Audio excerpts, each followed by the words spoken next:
বছর চলচ্চিত্রে কাজ করেছি, অনেক সুনামের সাথে, সম্মানের সাথে। কোটি কোটি দর্শকদের ভালোবাসা পেয়েছি, ইন্ডাস্ট্রির মানুষের ভালোবাসা পেয়েছি। কিন্তু এই মুহূর্তে আমি ক্যামেরার সামনে কথা বলছি একজন ব্যর্থ মানুষ হিসাবে। ব্যর্থ মানুষ বলছি এই কারণে, সবার মন জয় করতে পারলেও দীর্ঘ 28 বছর আমি যাদের জন্য কাজ করেছি, যাদেরকে এই হাতে লালন পালন করেছি, তাদের কাছে আমি অযোগ্য একজন মানুষ। তাদের মন মতো চলতে পারিনি, তাদের মনের মতো করে নিয়ন্ত্রিত হতে পারিনি। হয়েছি, একসময় হয়েছি, কিন্তু এখন হতে পারি না। তারপরে বলেছি আমি একজন ব্যর্থ মানুষ।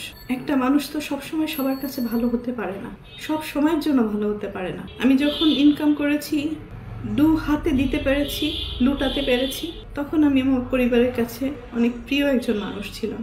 এখন দিতে পারি না হয়তো তাদের প্রয়োজন অনুযায়ী, যার কারণে আমি এখন তাদের কাছে গলার কাটা, শত্রু এবং অপছন্দের একজন মানুষ।